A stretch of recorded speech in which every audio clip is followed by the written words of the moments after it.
noticed. Every time he glanced her way, a few more pairs of eyes flocked after his.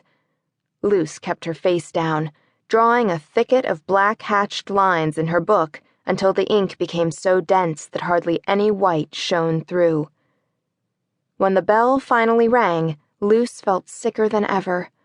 The other students grabbed up their backpacks and raced out, eager to get to the cafeteria for lunch. Lunch. Where, in that bright, blocky room, would she ever be able to hide? Mr. Carroll tried to catch her attention as she slipped past him, but Luce pretended not to notice. "This is like 8th grade already," a boy hissed in her ear. "You act like some freaked-out 10-year-old. Luce kept her face blank and unresponsive, even when he prodded her arm. She slunk after the other students, staying close to the walls. A crack of thunder smacked against her thoughts. It was terrifically loud. The lightning must have struck very close to the school. Not today, Luce thought, and all at once she remembered the date again. Her stomach seethed, and she knew that the storm wouldn't just blow over. She'd have to spend the afternoon watching the rain lash down outside and listening to the window panes clashing like cymbals in the wind.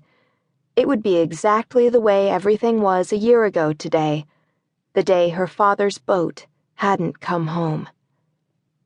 There was one good thing about the storm anyway. It was a distraction. Kids huddled in the cafeteria pretending to be terrified of the booming thunder, screaming and grabbing each other. The windows near the ceiling of the tall room looked almost black, and the rain rattled rock-sharp against the panes. It was a small space compared to cafeterias Luce had seen before, but even with students bussed in from every village within 30 miles, it was always half empty. Lightning ripped through the darkness, and the windows flashed blinding white, and then went dark again.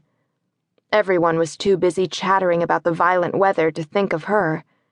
She slipped off to her usual spot at the side and sat alone with her back to everyone, and closed her eyes. It wasn't a storm at all then. Hot sunlight glared through the van's open window and burned her cheeks. A bright golden blob of sun curled on her palm like a kitten. A sign flashing by outside welcomed them to Missouri. Her father laughed and gunned the motor. "You know, they just don't make cops smart enough to catch up with me, don't you, baby doll? Look at that. Over the state line already, and they still don't know what hit them." She smiled back at him, shy as always, and he beamed at her and twisted a lock of her long hair around one finger. Then he squinched his lips and shot her a look. "I mean, I guess I have to admit that maybe they could have caught me once or twice." He drawled it out playfully, and Luce knew he was faking his reluctance. "If I didn't have you to help me with strategy. You're my secret weapon, honey. You've got the mind of a great general, and not a one of them ever suspects it." Luce was already giggling when her father launched into the sluggish, moronic voice he always used to mimic policemen and judges.